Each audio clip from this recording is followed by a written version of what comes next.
Nah, kalau untuk pengiriman telur tetas tersendiri pun, alhamdulillah sampai saat Baik, ini. selamat siang teman-teman Nusantara. Ketemu lagi bersama kami channel Puyuh Asipa sama Bang Edi Puyuh Jambi ya, suhu kita nih. Nah, ini kebetulan kita nongkrong-nongkrong santai lah di depan Ya. kandangnya Bang Edi. Di luar ya. kandang. Di luar kandang ya, di depan nih, di teras nih. Menikmati views pemandangan alam sekitar. Gitu Biar ya. kita nggak boring di dalam kandang gitu terus. Ya. Nah, ini ada nih. Selamat datang di peternakan puyuh petelur ya, EJP, Edi Puyuh Jambi. Ya, ini menjual nih bibit puyuh ada, telur tetasnya juga ada, telur konsumsi ada, puyuh pedaging ada, termostat sama mesin penetas telur pun ada, kecil-kecil maupun besar dan lain-lain sebagainya ya. Tapi di seputaran puyuh dan lain-lainnya nih.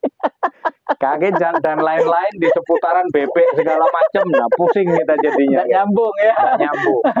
Aha, ini Bang Edi, kita ngobrol-ngobrol santai, Bang, sambil minum-minum air putih ya. Oke, Bang. Jadi saya pikir Bang ya, untuk peternak-peternak kita, teman-teman kita di Jambi ini, itu pemasaran telurnya seperti apa Bang? Untuk produksi telur dan pemasarannya atau seperti apa tuh di luar sana, atau ada kesulitan atau gimana gitu Bang? Yang pemasaran kalau saat ini telur tetas. Telur tetas ya. Telur tetas maupun telur konsumsi seperti itu. Kalau untuk telur tetas saya sendiri sih masih banyak kekurangan.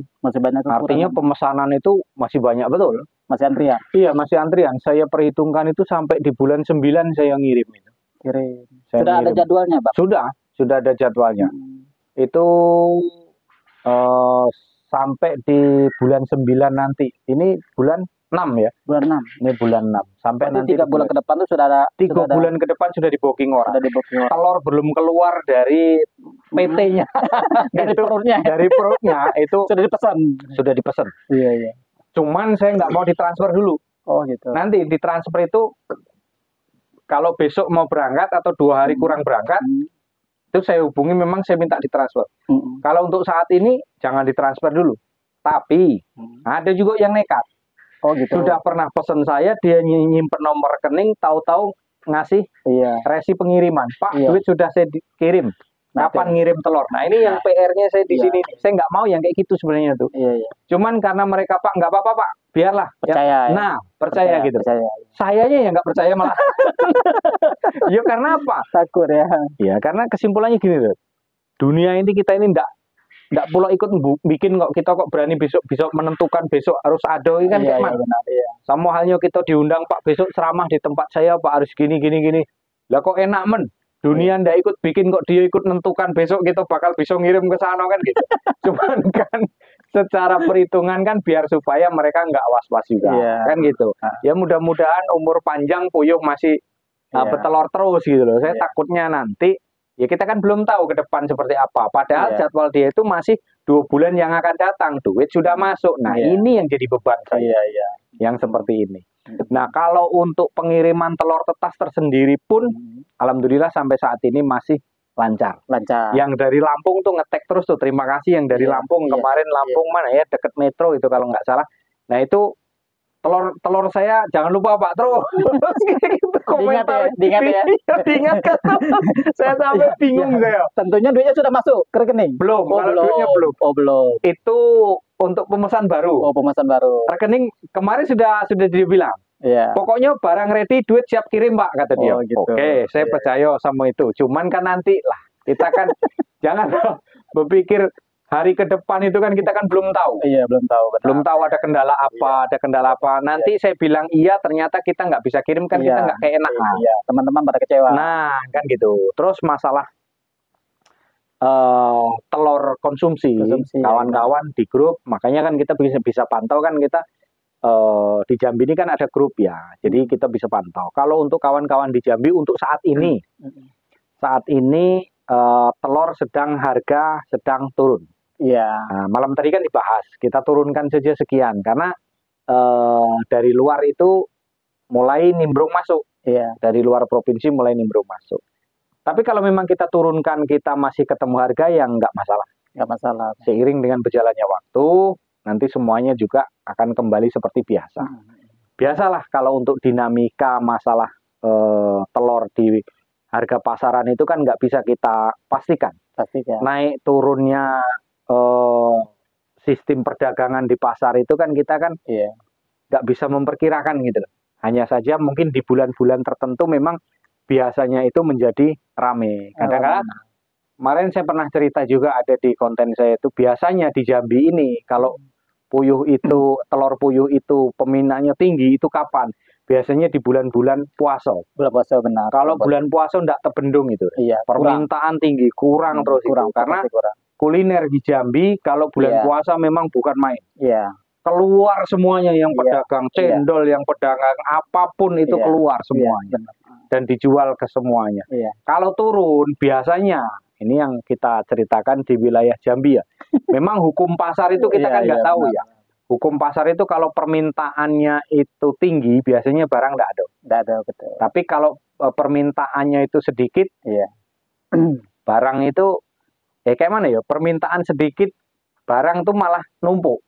Kalau permintaannya banyak, biasanya barang itu malah nggak ada. Nggak ada. Nah, tapi kan pengalaman kita biasanya kalau di bulan-bulan berapa? Bulan 6. Bulan 6 mau masuk ke bulan 7 itu memang biasanya harga telur di Jambi ya, bukan karena ini ikut pasar, ekonomi pasar kan kita nggak bisa tebak. Cuman biasanya kalau di Jambi itu kita bisa memperkirakan bahwa di bulan 6, bulan 7 ini kan asik-asiknya anak-anak sekolah, masuk sekolah baru. Benar. Biasanya anak-anak masuk sekolah ini, emak-emaknya, ibu-ibunya itu nggak mau yang jajan yang aneh-aneh dulu. Benar. Karena fokus masukin anak sekolah. Fokus masukkan anak sekolah, beli seragam untuk anak sekolah kan gitu. Itu yang pertama. Ya, kata pemerintah sekolah gratis, tapi masih ngeluarin duit gitu nih. Bingung juga aku kadang-kadang. Sekolah gratis. Lah tiap hari beli buku LKS terus. Mana yang gratis? Ini bingung saya kadang-kadang tuh. Pak, sekolah gratis, tapi kenyataannya ya masih beli buku. Nah, mungkin di situ beli buku, beli seragam kan gitu. Kalau sekolahnya bulanannya gratis lah gitu. Cuman kan peminat untuk daya beli di pasar itu menurun. Sehingga telur numpuk. Mungkin kata Bang Edi tadi ya, itu bisa menjadi faktor ya, kendala anak masuk sekolah dan juga kendala anak-anak libur sekolah. Kan banyak tuh pedagang-pedagang seperti, maaf ngomong tuh, bakso bakar tuh ada menggunakan telur puyuh ya Bang ya. Mungkin mereka libur dan mereka juga mungkin mengurus anak masuk sekolah. Nah, ini kami perhatikan siklusnya seperti itu di Jambi. Memang Nah, dan juga adanya masuk seperti telur dari luar tetangga sebelah, luar provinsi. Nah, jadi menumpuk ya. Nah, itu saya rasa itu mungkin tidak jadi kendala. Itu kan memang siklusnya seperti itu. Dan juga kedepannya Bang Edi, saya rasa tuh seperti bulan 6, bulan 7 ya. Seperti bulan 8 seperti normal lagi ya. Normal lagi ya, biasa Bang ya. Karena memang kalau untuk saat ini orang tua itu dimanapun tempat lah ya, itu memang sibuk ngurusi anak masuk sekolah. Termasuk saya Bang Edi. Saya juga nih besok nih guys, pusing saya dibuat beli seragam, beli ini, beli itu, segala macam mau dibeli. Jadi untuk kebutuhan yang jajan, kebutuhan yang masih bisa kita pending. Masalahnya apa? Yang diutamakan anak masuk sekolah dulu. Ibarat kata itu makan sama sambal aja sudah untung-untungan, yang penting anak sekolah kan gitu. Nah, gitu guys. Jadi kalau untuk saat ini harga telur di Jambi, khususnya untuk telur konsumsi ya, kalau untuk telur tetas saya masih stabil lah. Stabil. Pengiriman pun masih stabil. Karena kuncinya keberhasilan di telur tetas itu gini guys. Kalau kita pemasarannya itu target marketingnya pas, itu saya rasa nggak meleset juga. Karena apa? Antrian telur saya menjelang sebulan. Menjelang 1 bulan habis ya. 1 bulan lagi nih antrian ini tinggal. Itu saya sudah sudah promosi. Nah, sudah mulai, ayo yang belum kan gitu. Nah, 1.003. Bagaimana? Istilahnya kita jadi biar supaya ada antrian lagi. Iya betul. Jangan lupa. Iya, sekarang ini kan 3 bulan kan aman saya. Tinggal kirim kan gitu. Nah, harga pun masih harga yang kemarin kan gitu. Tapi kalau untuk telur konsumsi memang itu, nah itulah dinamika kayak mana ya, dinamika bisnis pasar ya memang kayak gitu. Seperti itu. Nah, cuman saya kalau sekiranya antrian kurang 2 minggu 3 minggu, nah itu mulai saya gencar ke iklan lagi. Nah, ke penawaran lagi. Sama kayak Azari kayak itu juga. Saya pelajari kalau dia posting, nah ini mulai nih. Saya bilang nih, kalau dia mulai posting, mulai nawarkan barang-barang dia, mulai menawarkan DOK, telur tetas, saya paling japri. Sudah mulai agak sepi ya bro. Kok tahu kan? Jadi kayak gitu. Kalau saya antrian kurang 2 minggu, kurang 3 minggu, saya harus cari ini lagi. Cari pelanggan baru. Cari member lagi. Ya. Intinya kita memang sih marketing kita sih memang jalan bang.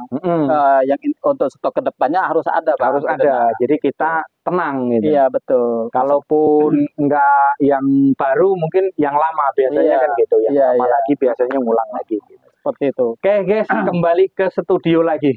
Oke baik teman-teman ya. Jadi masalah telur tadi ya, telur puyuh tadi untuk maupun tetasan itu tidak ada kendala dari Bang Edi-nya. Bahkan 3 bulan ke depan sudah ada yang pesan seperti itu ya. Masalah telur konsumsi tadi ya itulah siklus bisnis kita ya. Biasalah. Pemasaran itu biasalah ya, namanya ya sepi, rame, seperti itulah siklus ya, namanya usaha. Yang intinya kita tetap semangat guys ya. Oke, mungkin sampai di sini dulu video kami ya. Saya akhiri. Wassalamualaikum warahmatullahi wabarakatuh. Waalaikumsalam warahmatullahi wabarakatuh.